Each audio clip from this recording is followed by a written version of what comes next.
She said 3 words that stopped a lot of people mid-scroll. Reopened old wounds. That's it. No dramatics. No press release. No carefully worded statement from a publicist. Just a woman on her Instagram story, quietly telling the truth about how much. And if you know the full story of where Jinger Duggar came from, what she survived, what she watched happen, and what is happening again right now, those 3 words are not small. They are the heaviest things she's said in public in years. To understand why Jinger's words hit so hard, you need to understand where she started. Jinger Duggar grew up as the 6th of 19 children in one of America's most watched families, the Duggars of Arkansas. 19 kids and counting, the smiling faces, the modest clothing, the coordinated family photos. For years, the public image was one of wholesome abundance. A family that had found a way to live outside the noise of modern culture, but underneath that image was a reality that Jinger and several of her siblings have spent years carefully, painfully putting into words. In her books, including Becoming Free Indeed, published in 2023, Jinger described growing up under a rigid ideological framework, one that shaped how she thought, how she felt, and what she believed she was allowed to want. She described fear. She described the long process of unlearning. She described what it cost her to begin living on her own terms. And through all of that, she had already been carrying something most people only learned about in 2015. The truth about her oldest brother, Josh. In 2015, investigative reporting revealed that Josh Duggar had been investigated by police in 2006 for molesting multiple underage girls. Several of those girls were his own sisters. The family had handled it internally in the Future Youth Zone, through church leadership, through a program run by a family friend, not through qualified professionals, not through law enforcement, not in any meaningful way. The statute of limitations had expired. Josh faced no criminal charges at that time. The sisters he harmed, they didn't get a statute of limitations on their pain. In 2021, Josh Duggar was arrested on federal charges. In 2022, he was convicted of possessing and receiving child sexual abuse material.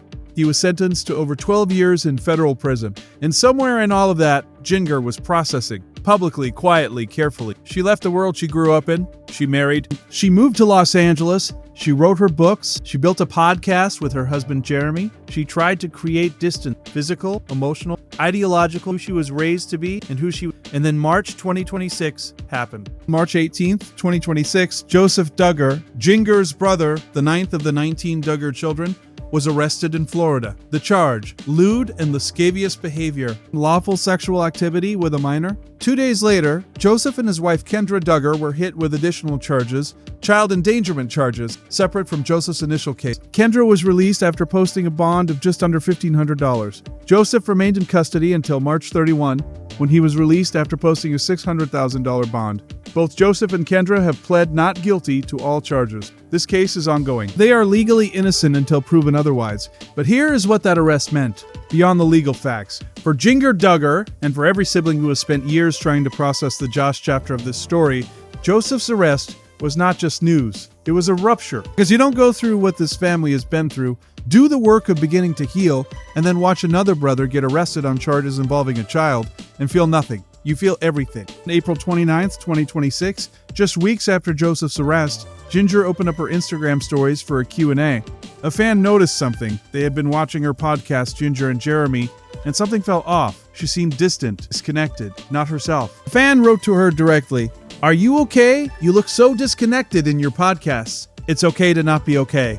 I am sorry." It's been a heavy season that reopened old wounds. I wanted to talk about these things on the pod, and at the same time, it's honestly so hard to do. That tension, wanting to speak and not being able to, is something a lot of survivors understand on a very deep level. The words exist, the truth exists, but getting it out in public, on a microphone, when the wound is fresh again, that is a different kind of hard. She also said, "I've been plugged in deep with my community here, not as active on socials, enjoying fun days with my little fam, and God is giving me help as I see brighter days ahead. Leaning into real relationships, stepping back from the performance of wellness, finding small moments of light inside a genuinely dark sea. But the line that stays with you is still the first one, reopened old wound." Here's what that phrase actually means in context. Jinger was a child when whatever happened in that household happened. And she was a teenager when it was handled in the way it was handled, quietly, internally, in a way that protected the family's image over the children's healing. She was a young adult when the full story became public in 2015. She was building her own life when Josh's federal conviction became global news in 2022. She has been carrying this in different forms at different intensities for most of her life. Now, at 31 years old, with her own children, her own home, her own hard-won sense of self, she has to watch it happen again. Not the same situation, not the same charges, a different brother. Case that is still in court with a not guilty plea entered, but the same pattern of a Duggar name attached to allegations involving a child. The same media cycle, the same public speculation, and same reopening. There's a specific kind of secondary trauma that happens when survivors of any kind of harm watch echoes of their experience play out again in public. Researchers who work with trauma call it re-traumatization. It doesn't require a new direct experience. The echo is enough. Jinger didn't say any of those clinical. She didn't need to. She said, heavy season, old wounds, hard to do. And anyone who has ever tried to heal from something and then watched the world pull the bandage back off understood exactly what she meant. So where does this family go from here?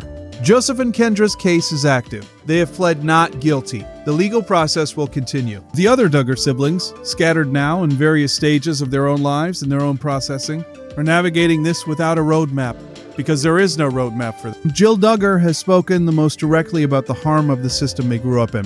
Jinger has spoken about the ideology. Others have stayed quieter, but the question that hangs over all of it, the one that doesn't have a clean answer, is this. What does healing look like when the thing you're healing from keeps happening? Not to you directly, but around you. In your family name, in the news cycle, in the questions strangers ask you on Instagram? And how do you build a new life when the old one keeps finding its way back into the headline? Jinger said she sees brighter days ahead. And there is something genuinely moving about a person who has been through what she has been through, still choosing carefully to look forward. But between here and those brighter days, there is still a court case, still a public watching. And still, for Jinger and the siblings who share her history, the ongoing quiet work of carrying something most people will never fully understand. We live in a media culture that treats family scandals like content. Episodes in a series. Chapters in a story we consume from a distance, with our phones in our hands, scrolling to the next thing. But Jinger Duggar's 3 words, reopened old wounds, are a reminder that behind every headline is a person. Person who didn't choose to be born into this story, who didn't choose to have her family's worst moments become the world's entertainment, who has spent years doing the quiet, unglamorous, genuinely hard work of healing, and who is being asked again to do it in public. She doesn't owe us that. The fact that she answered it all, honestly, simply, without spin, says something about who she is becoming outside the system that shaped her. So if you've been following this story, whether out of curiosity or concern, or your own experience with families in harm and the long road back from both, remember that there are real people inside it, and sometimes the most important thing someone can say is just, it's hard. Let me know what you think.